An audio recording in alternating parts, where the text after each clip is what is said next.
সম্মানিত সুধী, সংক্ষিপ্ত সময়ের মধ্য দিয়ে আমরা পবিত্র কোরআন ও হাদিস থেকে আমরা কয়েকটি কথা বলার জন্য চেষ্টা করব ইনশাআল্লাহ। বর্তমান চলতেছে মাহে রমাদান। যে মাহে রমাদানে মসজিদে এত বেশি পরিমাণ লোক হওয়ার প্রয়োজন ছিল, কিন্তু এই লোকগুলি আমরা মসজিদে পাই না। এই লোকগুলি যদি আমরা দেখতে চাই, এই লোকগুলিকে যদি দেখতে চাই, তাহলে কোথায় যাইতে হয়? বাজারে যাইতে হয়। এই লোকগুলি মসজিদে পাওয়া যায় না। এই লোকগুলি যদি দেখতে চাই, তাহলে বাজারে যাইতে হয়। কিন্তু আজ থেকে 1500 বছর আগে আমার নবী, আপনার নবী জনাবে মুহাম্মদুর রাসূলুল্লাহ সাল্লাল্লাহু আলাইহি ওয়াসাল্লাম তার হাদিসে পাকের মধ্যে তিনি কি বললেন? দুনিয়ার মধ্যে সবচেয়ে দামি জায়গা কোনটি? সবচেয়ে ভালো জায়গা কোনটি?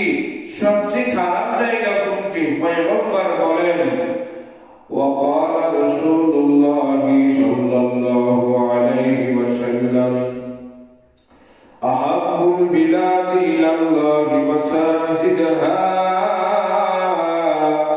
وأبغض البلاد إلى الله أسواقها। পয়গম্বর বলেন, পৃথিবীর মধ্যে সবচেয়ে দামি জায়গা কোনটি? সবচেয়ে দামি জায়গা হলো আল্লাহর মসজিদ।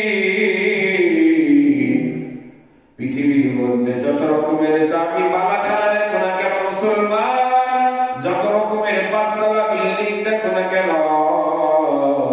যত রকমের রাজবাড়ি দেখো না কেন, যত রকমের তুমি ভালো ভালো বিল্ডিং দেখো না কেন, যত দামি জায়গা সাজাও না কেন, সবচেয়ে দামি জায়গা যদি হইতে চাই, সেই দামি জায়গাটা হলো পয়গম্বর বলে সবচেয়ে দামি জায়গা হলো আমার আল্লাহর ঘর মসজিদ। বলে সুবহানাল্লাহ। কিন্তু দুঃখ কি দুঃখ মুসলমান, দামি ঘর মুসলমানের লাগান নাই, দামি ঘরে মুসলমানের পা নাই, দামি ঘর মুসলমানের জায়গা নাই। মুসলমান দামি ঘর চেনে না, মুসলমান আল্লাহর ঘর দিয়ে এত দামি, এত ভালো, এটা বুঝতেও চায় না। মুসলমান আল্লাহর ঘর দিয়ে এত ভালো, এত বড়, মুসলমান চিন্তাও করে না, ভাবতেও পারে না। মুসলমান দামি জায়গা বেছে নিয়েছে কোনটি জানো? দামি জায়গা মুসলমান বেছে নিয়েছে, সেটার নাম হলো বাজার। কথা বলেন ঠিক কিনা?